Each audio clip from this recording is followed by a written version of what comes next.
are listening to the most original talk radio station anywhere. We are LA Talk Radio at latalkradio.com.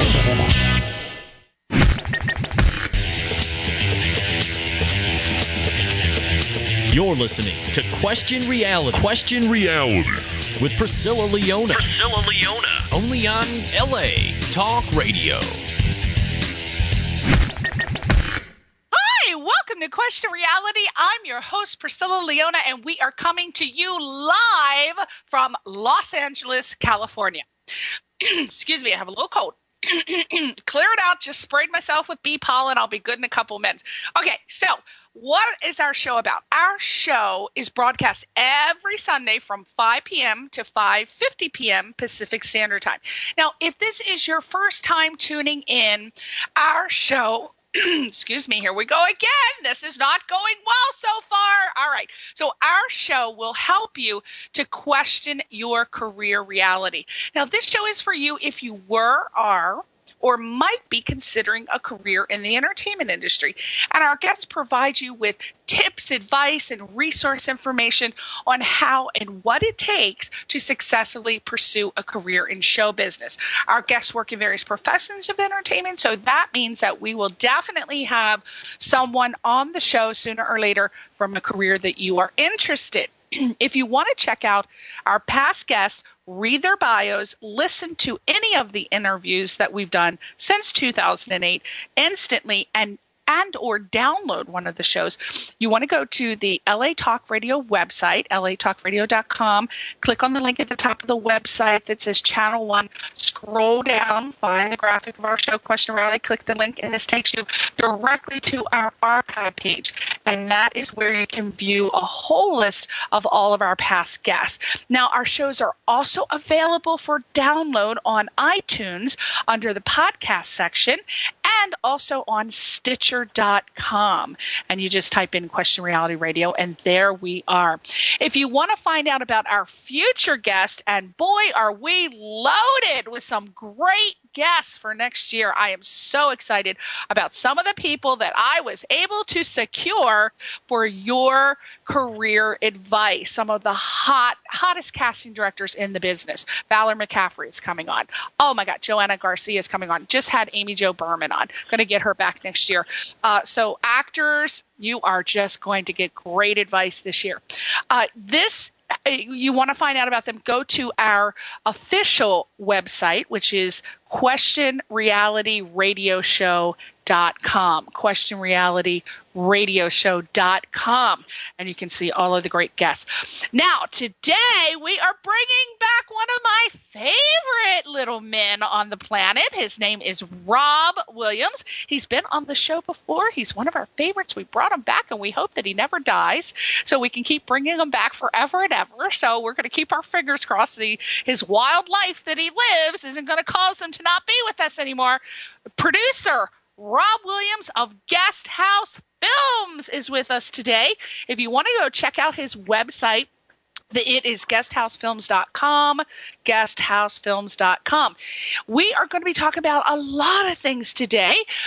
Specifically, we are going to talk about his sixth and newest film, which is called The Men Next Door, and it just came out on DVD December the 11th. So we're going to find out where we can buy that or where we can see this. Who in the hell wouldn't want to see a film called The Men Next Door? Oh, that just sounds exciting already. Now, the film stars this guy, he is so sexy. This guy, Benjamin Lutz, is starring in this film. He is sexy, and he is what I call a perfectly buttered piece of toast to start your day. He is hotter than hot. You got to go check this film out just to see this guy, Benjamin. Oh, yeah, we get 2 thumbs up and 2 pinkies on that one, and 2 finger waves. Check it out. Now, we're going to find out from Rob some questions like, how do you know when to start your own film production company?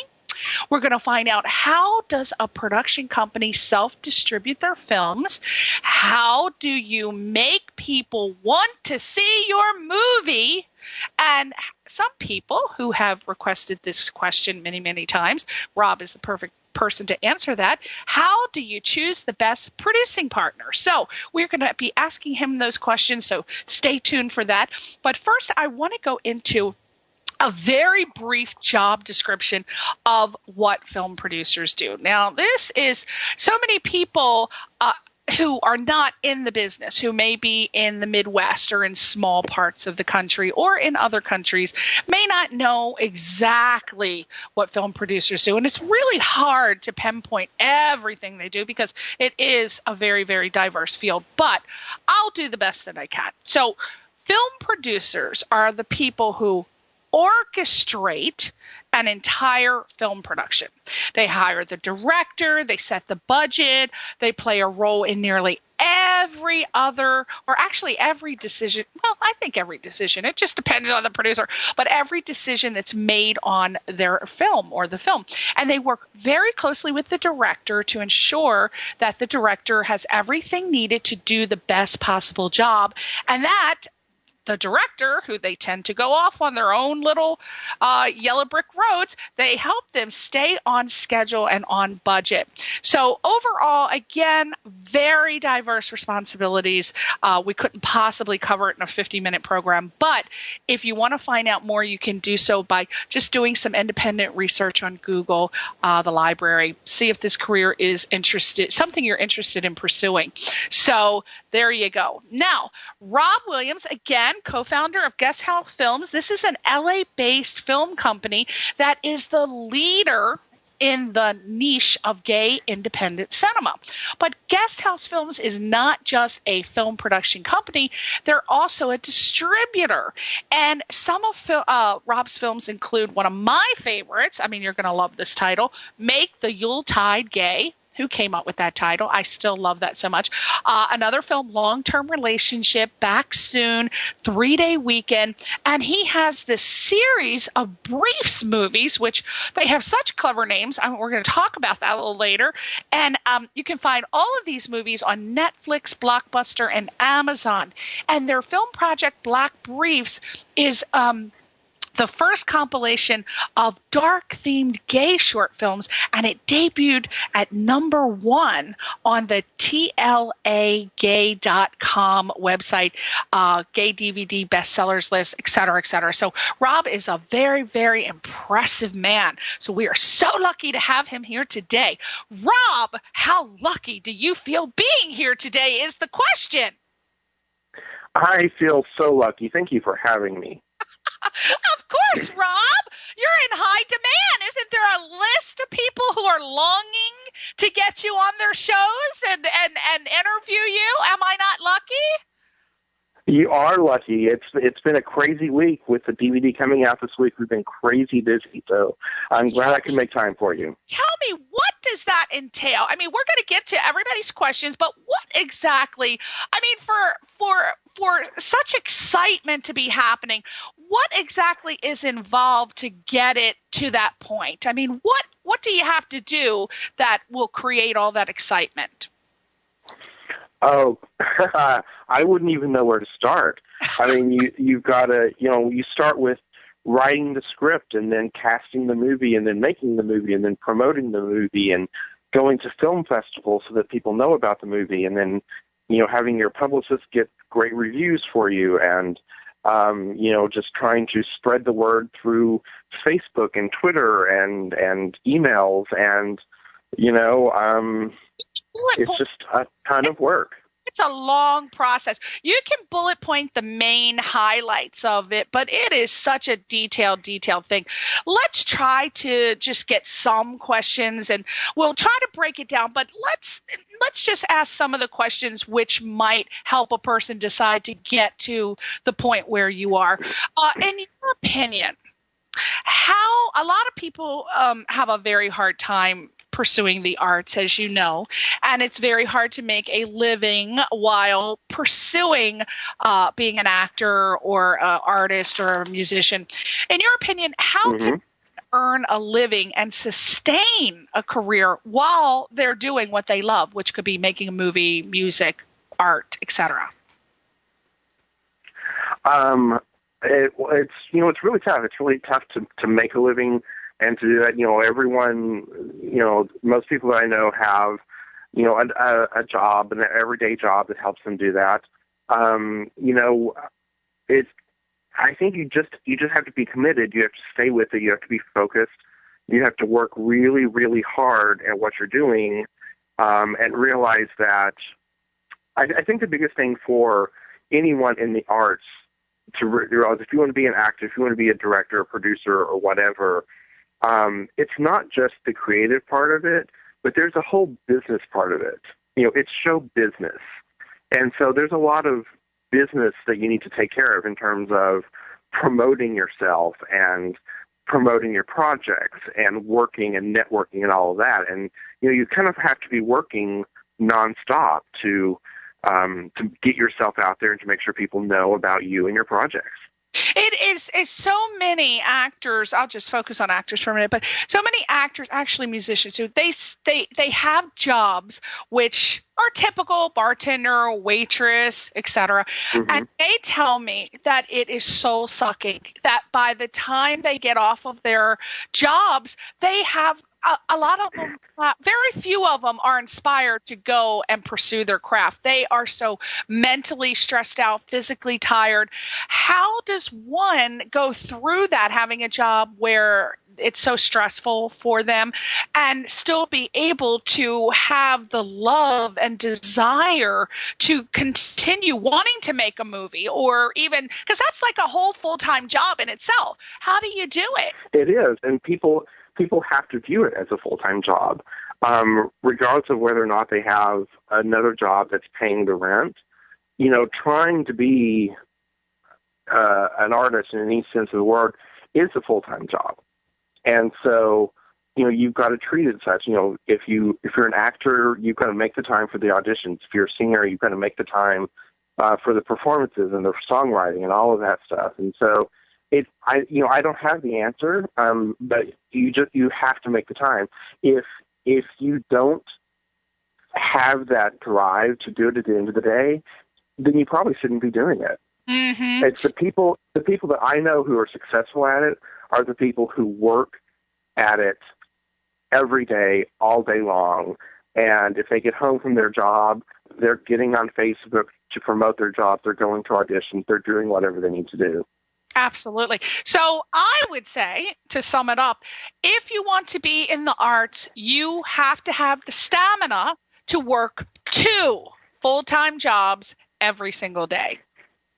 Yeah, and the thing is that the acting jobs or whatever aren't going to come to you. You've got to reach out and try to make it work. And that's the biggest thing, is like people just need to create the opportunities for themselves. That's why we formed our production company, was to create these opportunities for ourselves that we wouldn't have anywhere else. Exactly. A lot of actors think, if I could only get an agent, if I could only get a manager, then their dreams are going to come true. Tell them how wrong they are, Rob Williams. They're very wrong. Obviously that helps. But, you've got to be out there and you've got to be working and you've got to be good. But, if you have someone who can help you get in the door, that's great. But you still have to show up to the auditions. You still have to be good at what you do. You've got to network and you've got to, promote what you do. It's tough. Just, I've known some actors who have been in 1 or 2 movies and they kind of expect the world to be knocking at their door and say, please work with me, be in my movie. And that doesn't happen. You have to work at it. That's right. And an agent and a manager may take you on if you're lucky for some reason, but if they don't see that you're out there pounding the pavement and bringing in the projects and constantly working, they are going to drop your ass. So because they want people that are going to bring them recognition, there's a reason they take you on, not only for a percentage of your fees, but if you're not working, they've got other people. Sometimes they have 10, 20 other people that they're representing. So don't think that you're sitting by the phone waiting for them to do something for you. You've got to be out there doing your own thing. Exactly. Yeah. So now, if you decide that you want or need a collaborator on your film, how do you determine if someone is truly worthy collaborating on a film project with you? Oh, gosh. Well, questions with a lot of people, and this kind of ties in with what we were just talking about. A lot of people are sending me emails saying, I just can't do it on my own. I work a full-time job, and I need to have somebody to be a partner with me. But I find that once I get involved with them, they may not agree on things. They may not have the same, ideals, the end goal, personality conflicts. Which is going to happen, but they seem to need the other person because they can't get it done on their own. So I don't know if you actually ever had any collaborators. So I don't know if you can answer the question, but I guess maybe we can try. I've been lucky enough. My partner in Guest House Films is my partner in life, Rodney Johnson, and so we were together. I don't know how many years. Over a decade before we started our production company. So. We're collaborators in everything. What are things like some tests, like you gotta kind of know, you can't just because somebody, a lot of times, Rob, a person will want to be a collaborator with someone if they think that they have money. And that is so not the reason to do it. What are some reasons? Well, that's actually the one, I think what people look for the most is they're looking for a collaborator, but what they're really looking for is a funder. Mm-hmm. And we certainly get a lot of people approaching us because they see that we've made 6 films and we're distributing other things, and so they kind of assume we're at a point where we are financing other people's films, and we're not. If someone came to us with a great project, we might distribute it, but you can't go out there and say, I've got an idea. I want you to pay for the whole thing. Mm-hmm. And that's what a lot of people have. They've got an idea, they've got a script, or they've got, they want to be an actor in a movie, and they just want someone to make that happen. And, you can't really rely on people like that. What people can do nowadays is use Kickstarter and Indiegogo and all these crowdsourced fundraising sites to raise the money themselves that will allow them to make the project on their own. Then they can seek out companies that maybe that can help them on the producing end if they don't really know how to get a film made. But too often people are just looking for money. They're not really looking for collaborators.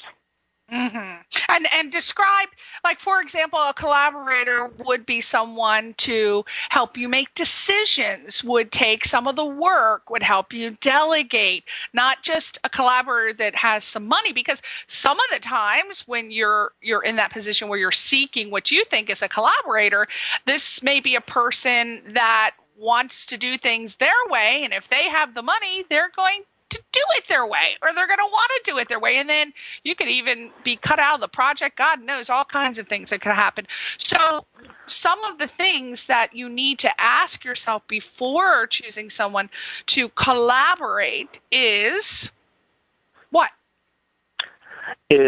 Are they doing the kind of projects that I want to do? Mm-hmm. Look at their history, look at what they've done before. Talk to people they've worked with before. That's the most important thing you can probably do, is like not just look at, I see you made this movie. That's the kind of movie I want to make. Talk to some of the actors, talk to some of the crew, and, see if that person you want to work with is someone that is good to work with, and ask questions, find out all the information. I think you just have to, and you have to be realistic with yourself. You've got to ask yourself those questions. Mm-hmm. What am I looking for in a collaborator? Mm-hmm. Is it just money? Is it someone to show me the ropes? Is it someone to kind of take my idea and run with it and make it themselves? there's all sorts of variations, and people just have to be really honest with themselves first on what they're looking for before they can ask the questions of what can you do for me. Exactly. So don't go looking for someone just because they have the money, because you can get into some serious actually arguments, fights, and that doesn't look good for you. Personality is very important. You got to treat it like it's a job interview. You got to really find out, get testimonials from people who they've worked with, because they could be smiling in your face one minute, next minute they will rip your weave right out of your head. So don't even think just because. That's true, but also, I think, be smart and do your research. We have received a lot of inquiries from people who say, I see that you're a production company. Here's script ideas that I have, or here's this idea, and it's not gay at all. And, we are a motion picture production company that focuses solely on the gay world. And so when someone pitches us a project that isn't at all gay, it just tells me they haven't done their homework, and, they're not, exactly. It's very unprofessional. Oh my God, you just don't know. Ooh, I'm telling you, some people, that's a separate subject. I don't want to go on a rampage about that. Okay, so why I'm going to ask you is, what would you not want to see or experience from a person as a film partner? Oh, what would I not want to see? Mm-hmm. So I would, you don't want to choose someone that's short-tempered, impatient. You don't want to choose someone who doesn't have a consistent work history with other people. What do you feel? Right, and I don't think you would look to see, are they going to be considerate? Are they going to be thoughtful of what you are looking for? So you don't want someone who is solely out for themselves.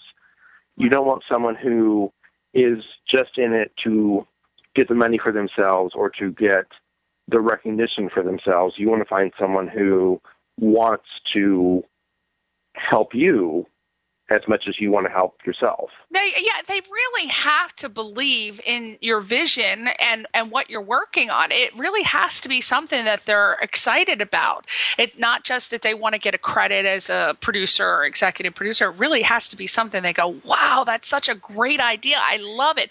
And you've really got to believe them, because I tell you, a lot of people say things out here and it's not really true. You got to really tune in, because some people just are so excited to get someone to work on their project that their instinct tells them, their intuition says, they're not really interested, but they can be flashing those Benjamins around, and not Benjamin Lutz, the dollar. And of course, if you flash him around, they're going to want to work on the project. But flashing around some Benjamins, and then you don't listen to your instinct. So you really follow your gut, follow what you see, and definitely ask around. If you're going to get into business with anyone on any level, do your research. Talk to people, get references, whatever. You do, and honey, I'll even go a step past that. I run a credit check on them if I can. So I run a background, because you don't know. There are some people who really are sociopaths, and they can be anybody that they want you to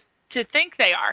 All right. So so we're at the stage now where we're all excited. How do we make people want to see our movies? How do you do it, Rob? How do you make them want to see it? So excited. Okay. First of all, make a good movie. That's, bottom line. If you don't make a good movie, people aren't going to be excited to see it. But then, assuming you've made your movie, how do you get people interested in seeing it? Mm-hmm. You go on the film festival circuit. You try to get some buzz from it that way. It's that's the best way to reach your audience, especially if you've got a targeted audience. I'm glad you said that. Let's talk real quick about that, and then we'll continue on. a lot of people have come to me with questions of discouragement. They have heard these things about how you enter your film, you pay these fees, because you normally do have to pay a fee to enter a film festival, especially the big ones. And they say that they've heard that their film doesn't even get viewed. They pay the fee, their film isn't even viewed because there are thousands and thousands and thousands. What do you say to that? Because I think that it might possibly be true, and if so, how do you get the people at the film festivals to see your project? Obviously, they're going to go with celebrities first, and they do keep spots for that, but why don't you address that issue?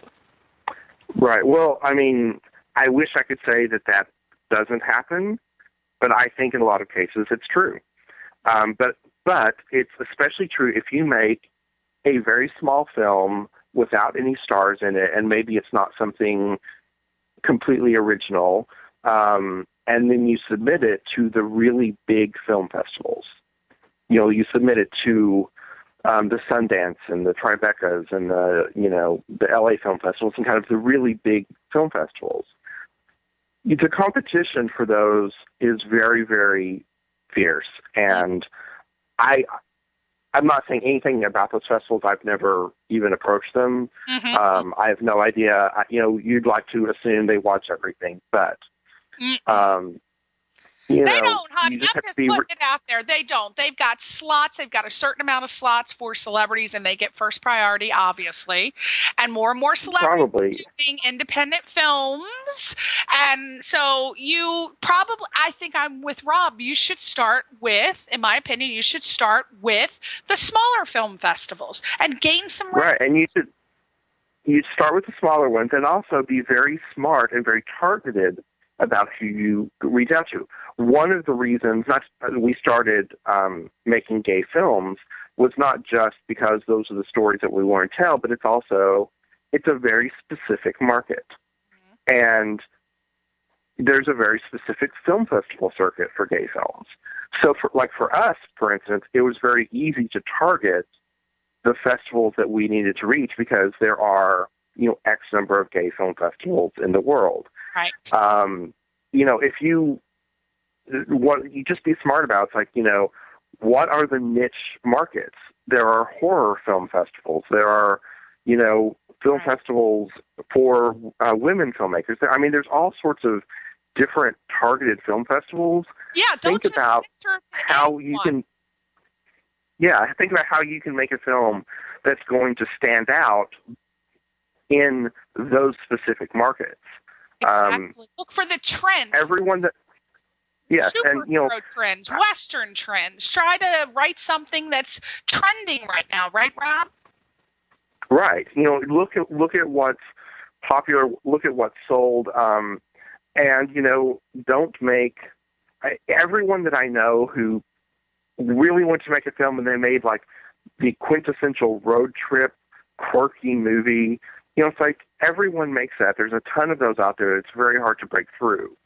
But if you make, a very specific sort of gay film or horror film or, this or that, or you can get a star in it somehow, it'll stand out. It's just being smart about the market. Look at what sells, look at what's going to work, and look at how you can stand out from the rest. It's a business. You've got to have an R&D department in your business, research and development. So think of yourself, again, you are a business, you are an entrepreneur. You have to have a marketing department and a sales department and an accounting department and an R&D, and you are it. Unless you can harass your partner into doing it for you, bribe or whatever, some people that believe in you want to help, but you have to do it all yourself. Now, let's talk about films. How does one not waste time? Basically, how do you get everything you need to get done on a budget? What do you think the secret is? Oh, well, I think part of the secret is having a budget and is having a time frame goal.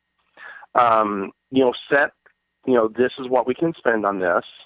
And we want to have this done by X date. Because if you have a goal and you're working towards that, you will get it finished. Too many people I know have spent, a year or two editing their films because they don't have a deadline and they want to make it the best they can be. But if you don't say it has to be done by this date, you can work on that film forever. I know. There's always something to edit. You can edit it to death. How do you, Rob, how do you encourage people to achieve their very best and to work their fastest on your projects? How do you do that? Because you don't want to be rude and say, okay, we got to get it done. Because a lot of times when you're starting out, you're asking people to volunteer their time. So, hopefully you got some money for them, but a lot of times you don't. So how do you? Well, first of all, you should always find the money to pay your crew. I agree. You can. It's great if you can find one or two people who want to volunteer for it as a PA to get some experience. But if you're asking your director of photography or your sound guy to work for free, you're not going to be there. You're not going to get the best get out of product. Because they're going to go work on projects that are paying them money, right, Rob? They're going to go work on those? Yes. They're going to go work on those. So first of all, they're going to go where the pay your crew and feed your crew well. That's what I was told first thing, and it's like that makes the most difference. Yeah. But you just keep. We shot our last film, The Men Next Door, in 10 days. Which is a very fast shoot. It was 100 pages, and we shot it in 10 days. Wow. So how did you we do just it? go into it. Because it was our sixth film, we're very organized. We know how fast we can shoot it, and it's just a matter of we have to get this done today. And so everyone knows, we talk to everyone that we're working with so that we explain to them, and they know this is how fast we're going to be working, this is what we expect of you. So that when we get on set, everyone is, there's that team spirit and camaraderie of, we've got to get this done. And I've got an amazing crew. I've worked with some really great people that I'd like to bring back. And you just have to set that goal. And then for us, and we set a goal of we're going to shoot this, and then our goal is to have the premiere of a work in progress at this film festival on this date. So we knew we had to finish. We actually had this film edited in like 6 weeks. Wow. So because we told ourselves that we had to do it. Now, I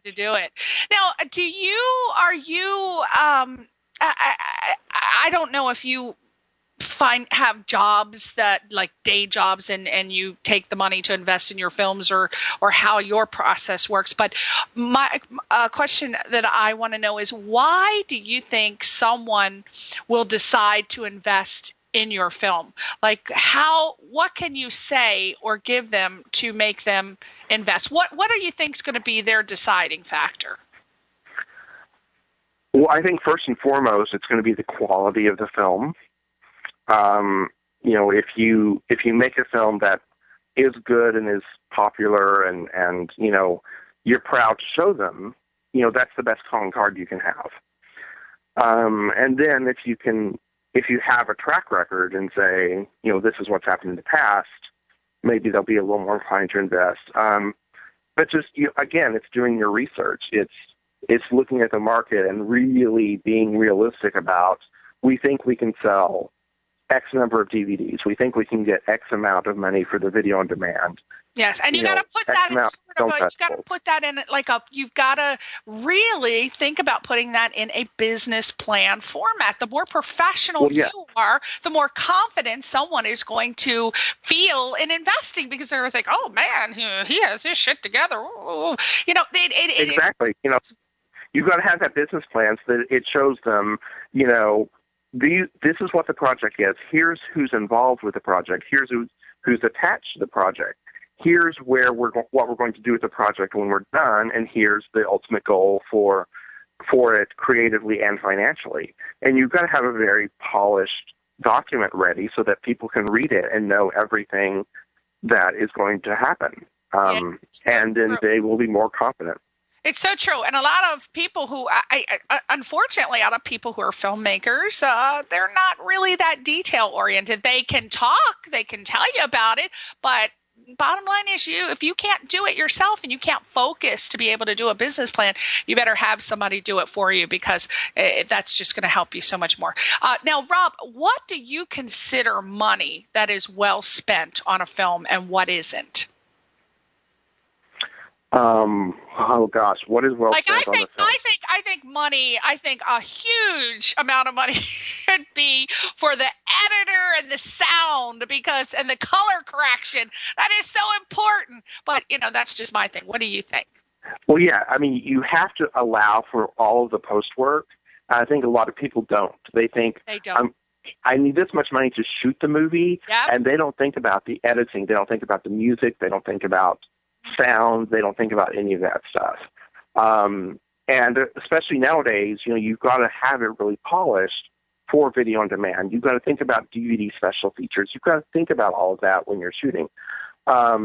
So certainly, thinking about, hey, I can, after I make the movie and I do the festivals, I'm going to put it on Hulu or Mubi or Pivot Share, and they're not going to take some tacky ass uncolor corrected process. I mean, I've gone to a couple film festivals recently, and you wouldn't believe how these people did not color correct the project, and they spent so much money on it. And I'm like, why? Mm-hmm. Why did you not do that? So I think in post-production is really my viewpoint. I mean, that's certainly where you can't scrimp on that.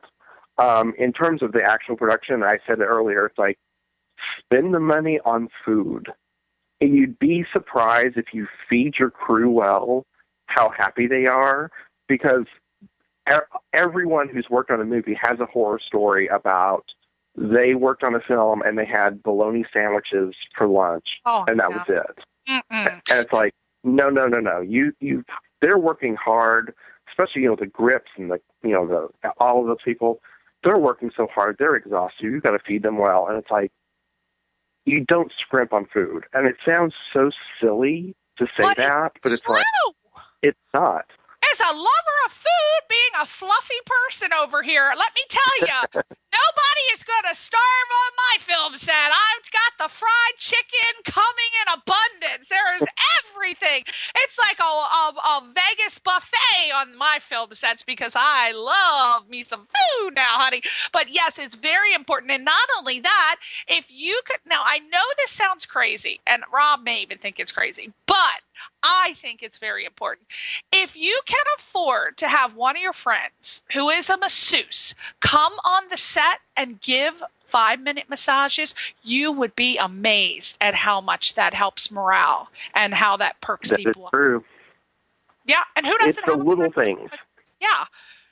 It's the little things. And if you don't have a friend that's a professional masseuse, get a hot-ass guy like Benjamin Lutz to come over. Just wear a little bikini and massage you. Who doesn't know how to massage? You just put your hands on somebody and it feels good. You don't have to be professional. But think of things that you can do to go above and beyond just to make it a little special. Give a little swag bag, even if it's something little from the 99-cent store. It makes a difference.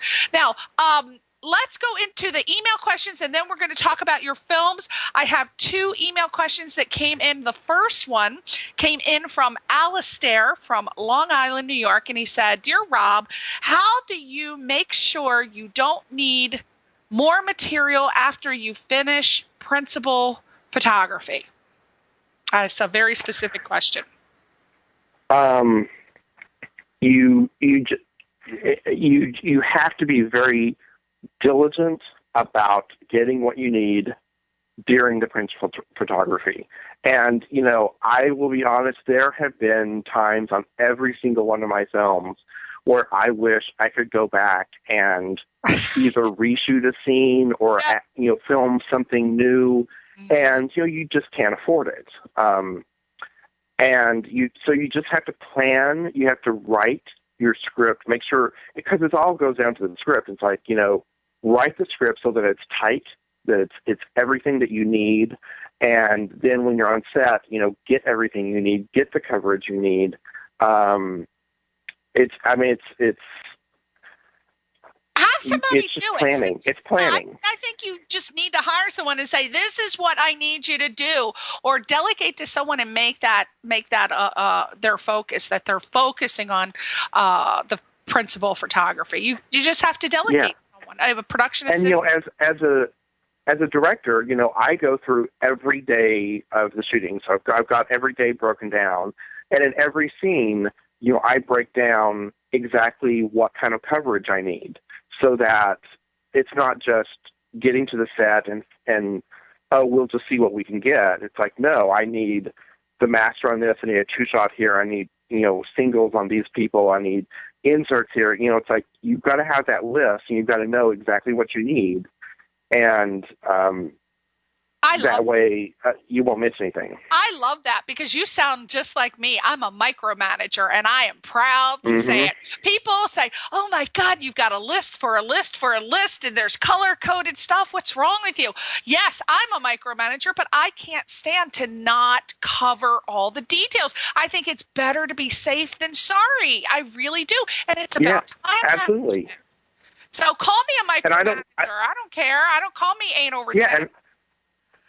Exactly. I'm the same way. And, it's like, I don't want someone coming up to me and saying, how many more shots do we have left and I don't know? Or, what's my wardrobe for this scene? It's like, I don't know. No, I want to have it all in my binder so that I can go, this is what we're doing, this is the day, blah, blah, blah. Exactly. That way people will feel more confident working with you. So take our advice, Alice there from Long Island, New York. Hope that helped you. Last question from the email list. This comes from Blair from Seattle, Washington. I don't know if that's a male or female, so I'm going to say he or she asked, hey, Rob, in doing work in this industry with all of the trials and errors, constantly searching or begging for money, how do you not grow jaded and make something? Boy, this is a long-ass question. Okay, let me start again.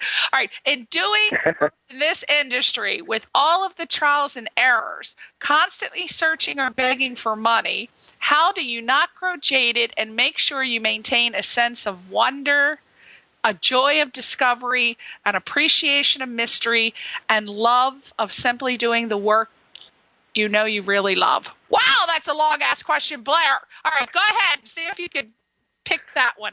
But that's a great question, Blair. And thank you for writing in. You first of all, you have to love what you do, and you have to believe in your project. If you're doing a project solely for money, or you're doing it because you think this is what people want, you're not going to feel that love, and you're not going to feel that excitement and that wonder. You need to do the projects and the stories that you love to tell, and that way, when you get on set, it is a magical experience. I mean, there is something about, there was something on filming The Men Next Door when we got there, and it was just so special and magical, and for 10 shooting days, you love this world, and you have to love it. You have to believe in what you're doing, and it's very hard. Like excitement, but if it starts to feel like a job and you're starting to feel stressed out, I think that you need to reevaluate why it's happening. Well, yes, and you're always going to have that. There's always that moment where you say, "Why am I doing this? This is too hard, or this is too whatever." And sometimes you just have to step back and think, "Okay, you know what? I'm doing what I always wanted to do." When I have a really bad day on set for whatever reason, if something's going wrong, my standard answer to myself is, I'm making movies, which is what I've always wanted to do, and I get to tell really hot guys to take off their clothes and make out. I film it. And you know what? That makes me feel better. It would make me feel better too. That's it. I'm coming to visit your film set. I want an invitation. That's it. I want to see that too. But I think that in Blair's question, I think the crux of the question is the jaded would probably come from the constantly searching or begging for money. You know what? That is something you have to do. No ifs, ands, or buts. That's something you have to do, and that's something you have to work your ass off to make money. And you've got to promote your film. You've got to work at making it good. You've got to do the film festivals. You've got to network. I've said it. I'm repeating myself. I know, but it's like once you've got something done, you've got to get out there and promote it and support it. And you cannot just put it out there and think people are going to find us, because they won't. You cannot have the mentality, if you build it, they will come, because they're not going to come unless you have a loudspeaker out there telling everybody about it. So you can become easily jaded with the part about begging and searching for money. Yes, but you have to do it. And if you love what you're doing enough, you're going to do it. And you're just going to keep hopefully you'll keep thinking of creative ways to do it. But the secret is not to let people sense the desperation. You can't let them smell the desperation for money on you. You got to make them feel like, boy, you want to get in on this project. This is something hot. You are, And you got to know that, when you're starting out, whatever money you make from your first project is going to be immediately invested into your second project. Exactly. Et cetera, until you get outside investors or you get the distribution or whatever. And just know that it's like you're not going to make a fortune off of tiny little indie gay films unless you're extraordinarily lucky. Yeah, and you'll be lucky if you even break even. So there you go, Blair. Hopefully you got the answer. I think we covered everything. Now let's talk about you, the newest film, The Men Next Door. It's about a 40-year-old guy who falls in love with a 30-year-old and a 50-year-old man who turns out to be the father and the son. Oh, my God. What is going on in your mind over there? Did you write it, too? Tell us about it.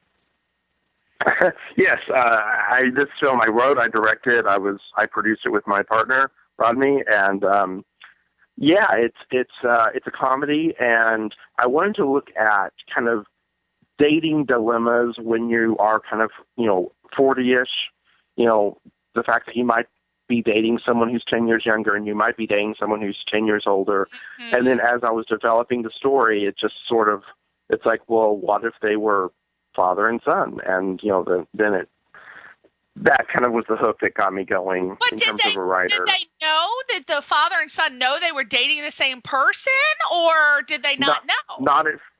Not at first, no. Okay. And the guy who's dating both of them doesn't know at first. And then once they do, then it's sort of like, everything, wackiness ensues, as they say. I like that. Well, that could actually, that concept could be for a heterosexual couple too. I mean, you can relate to your, because I've watched tons of reality television. This happens all the time, apparently. So there you go. Yes. Now, the hot Benjamin Lutz is on this now. He's been in several of your movies. I think he was in your horror movie Bite Marks and The Love Patient. Well, yes, I wasn't involved with either of those films, but yes, those are his films. Oh, you were not? Oh, okay. Oh, God, I thought for sure you were involved with that because I know you and Benjamin worked together on a lot of projects, or at least I thought you did. So, this is our first one. It's weird because we actually have a lot of mutual friends, and in those films he worked with people we've worked with, and so the gay film community is a very small community. So. Right. So yes, Benjamin is fantastic. Well, I can say that. Lord have mercy. Now, Guest House Films has recently become a distributor of gay films, and in addition to producing films, I understand that you've just released a heartwarming Australian documentary called The Doctor's Wife on DVD. What's that about? Yes. I'm so proud of this film. It's a documentary out of Australia. It's about a gay couple who, one of them is a doctor who moves from a big city in Australia to a very small city in rural Queensland as part of his, paying off medical loans. He has to move to the small town and do this work. And they're very,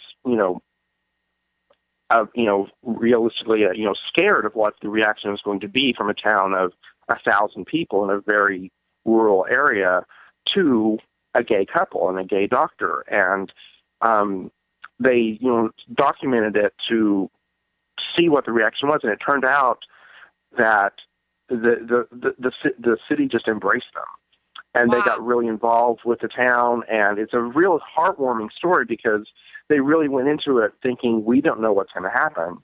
And as it's one of those things where people surprise you and are supportive and loving, and they, became such a part of the community. And it's a really wonderful, feel-good story. And it's the doctor's wife, and it's on DVD. DVD. Now, the movie just came out, The Man Next Door, on December 11th, and then all of your other films. How can we find them? Where can we go to see any of your projects? The Black Briefs, the Blue Briefs, The Doctor's Wife. Where can we go? You can certainly go to Amazon. That's the easiest. They have everything. And type in Rob Williams. Rob Williams. Type in Rob Williams. or type in The Men Next Door or Black Briefs or whatever. Or you can go to our website, which is guesthousefilms.com. We sell all of the movies that we distribute, and there's also links from there where you can go to the gay sites like Wolf Video and TLA, where they sell all the gay titles. And, just do a search for us on Facebook for Guest House Films. There's links to everything there. And some of the movies are on iTunes. Some of them are on Amazon Instant Video. So, there's ways to find them if you want to download or buy the DVD, whatever you want. You just need to go to guesthousefilms.com. Well, my God, we are done, Rob Williams. I want to thank you so much for coming on the film. Jesus, God, I need a cocktail. Coming on the show. I want to tell everyone there will not be a show next week. We won't be coming back until the 30th. And I just want to congratulate you, Rob, real quick. You were recently honored with an invitation to come to India's Mumbai International Queer Film Festival. And you were presented with a where I guess they did a career retrospective of your work. So I wanted to congratulate you on that. And I want to invite you, of course, to come back so we can find out what happened to The Men Next Door, starring the hot, buttery Benjamin Lutz. Go now, guesthousefilms.com. Thank you, Rob, for coming on the show. Say goodbye to your fans. Thank you so much to everyone who's listening, and thank you so much for having me on the show. I appreciate it. Oh, you're welcome, darling. Guesthousefilms.com. Bye, everybody. Merry Christmas. Bye.